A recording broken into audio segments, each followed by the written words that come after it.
Amazon announced big plans today for its long-anticipated and highly publicized second headquarters. They've been calling it HQ2. The new headquarters are going to be split between two locations. One will be in New York, just outside of Manhattan. It'll be Long Island City. It's part of New York City. The other one's going to be in the Washington, D.C. suburb of Arlington, Virginia, in Crystal City there. The new locations are going to join the existing headquarters in Seattle. They're going to have shared responsibilities as headquarters. The company is offering $5 billion in investment in the new headquarters location and a total of 50,000 jobs, paying an average of $150,000 per year. The cities that applied for the new headquarters offered all sorts of financial incentives like tax breaks and free land. Now, effectively, Amazon has split the baby. 25,000 jobs going to Long Island City, 25,000 jobs going to Arlington. Amazon also announced a new operations center which will open in Nashville, Tennessee. That's where the company will hire 5,000 workers. Here's where the rubber hits the road. Amazon,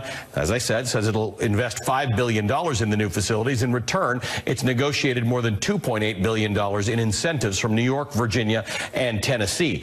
And here's the state-by-state breakdown of what they're getting. $1.85 billion from New York. Virginia gave $819 million in incentives. Nashville, $102 million in incentives. Now, this leaves many people wondering about the tech giant's decision for this contest-like approach, pitting 238 cities against one another in a search that only resulted in choosing the two obvious East Coast hubs. Now that they've settled on locations that are not by any measure in desperate need of an investment like this, some critics are labeling the entire venture as corporate welfare. The practice of offering incentives in exchange for a company to move into or stick around is fairly common. One conservative estimate suggests that cities and states give away $70 billion every year when they offer concessions to companies in exchange for promised jobs. Joining me now is Richard Florida. He's the editor-at-large at City Lab. He's a senior editor at The Atlantic, an old friend of mine. Richard, let's start with the $70 billion writ large that we give for whether it's stadiums or small companies to relocate. Do taxpayers see the benefit of that generally? No. I think the consensus among anyone and everyone who studied the subject is this is outrageous, and it's looting the taxpayer money. Worse, today has been a banner day. That number's going up, and not just by $2.8 billion.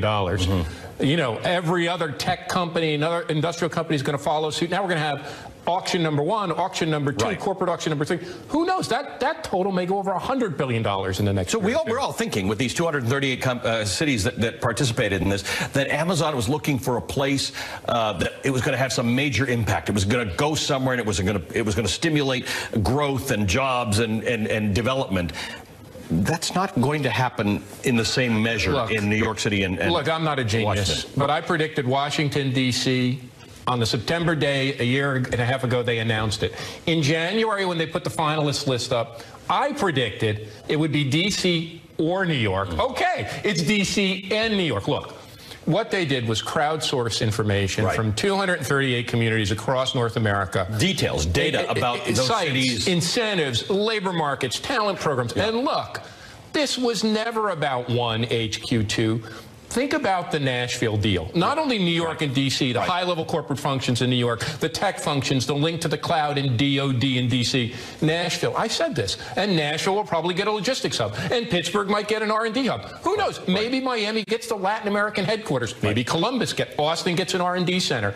Amazon now has information not only on sites, the best in the world, incentive dollars. Look, the thing is, somebody's got to wake up. The mayors, I implored the mayors, many of whom I know, get together, stop this insanity. They know where they're going to go. Don't give the incentives. But here's the thing. The press has gone negative, terribly negative. I never thought we'd see this day where people are writing headlines like Scamazon. I'm a big customer of Amazon. Me too. I'm a prime customer.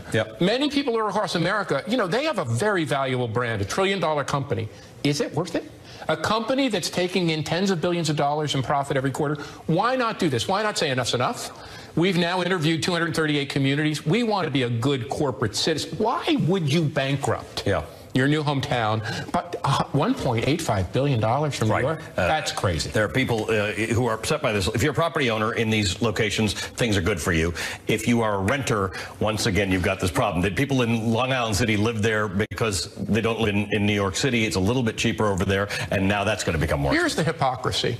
We now have two of the most liberal blue bastions in America. Right. Bill de Blasio's hometown, tale of two cities, reduce inequality, improve jobs, handing out $1.85 billion to the trillion-dollar corporation in the man's richest Headed world. by the richest man. Come on, guys. Let's focus on what we need. Better housing, more affordability, more parks, better schools. Let's use our public money for us.